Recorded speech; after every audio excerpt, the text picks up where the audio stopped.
ನೋಂದಣಿಯಾಗದ ಸಂಸ್ಥೆಗಳಿಗೆ ಸರ್ಕಾರಿ ಜಾಗ ನಿಷಿದ್ಧ, ಆರ್ಎಸ್ಎಸ್ ನಿಯಂತ್ರಿಸುವ ಮಸೂದೆಗೆ ಸಂಪುಟ ಅಸ್ತು, ಪ್ರಸಕ್ತ ಅಧಿವೇಶನದಲ್ಲಿ ಬಿಲ್ ಮಂಡನೆ. ಆರ್ಎಸ್ಎಸ್ ಬಗ್ಗೆ ಪೂರ್ವಾಗ್ರಹ ಪೀಡಿತ ಕ್ರಮ, ವಿಧೇಯಕ ತಡಿತೀವಿ ಎಂದ್ರು ಅರಗ, ಯಾರನ್ನು ಟಾರ್ಗೆಟ್ ಮಾಡ್ತಿಲ್ಲ ಅಂದ್ರು ಸಿಎಂ. ದಿನೇ ದಿನೇ ಕಾವೇರ್ತಾ ಇದೆ ಮಳೆಗಾಲದ ಅಧಿವೇಶನ. ಸಚಿವ ನಾಗೇಂದ್ರ ರಾಜೀನಾಮೆಗೆ ಬಿಜೆಪಿ ಪಟ್ಟು, ವಿಧಾನಸೌಧದಲ್ಲಿಂದು ಧರಣಿಗೆ ಸಜ್ಜು.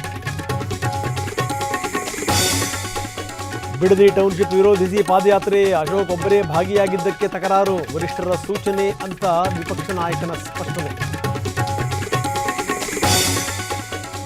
ಎಐಸಿಸಿ ಲೆಟರ್ ಹೆಡ್ನಲ್ಲಿ ಸ್ಪೀಕರ್ ಅಭ್ಯರ್ಥಿ ಪ್ರಕಟ, ಜಿಎಸ್ ಪಾಟೀಲ್ ಘೋಷಣೆಗೆ ಆಕ್ಷೇಪ, ಬಿಜೆಪಿಯಿಂದ ಸಭಾಧ್ಯಕ್ಷ ಚುನಾವಣೆ ಬಹಿಷ್ಕಾರ.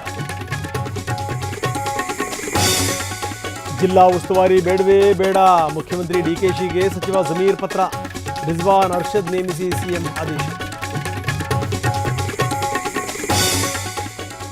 ಇನ್ನು ಮುಂದೆ ಮನೆ ಮುಂದೆ ಬೈಕು ಕಾರು ನಿಲ್ಸಂಗಿಲ್ಲ, ಕಟ್ಟಡ ಮಾಲೀಕರೇ ಪಾರ್ಕಿಂಗ್ ದಂಡದ ಹೊರೆ, ಸವಾರರಿಗೆ ಶಾಕ್ ಕೊಟ್ಟ ಸರ್ಕಾರ.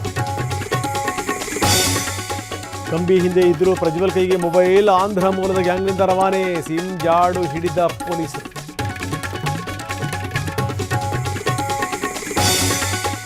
ಮಹಿಳಾ ಪಿಎಸ್ಐ ಮೇಲೆ ಶಾಸಕನ ಪುತ್ರಿಯ ದರ್ಪ, ಸವಿತಾಗೆ ಐಶ್ವರ್ಯ ಗೌಡ ಕಪಾಳ ಮೋಕ್ಷ, ಕ್ಯಾತನಹಳ್ಳಿ ಸ್ಟೇಷನ್ನಲ್ಲಿ ಎಫ್ಐಆರ್.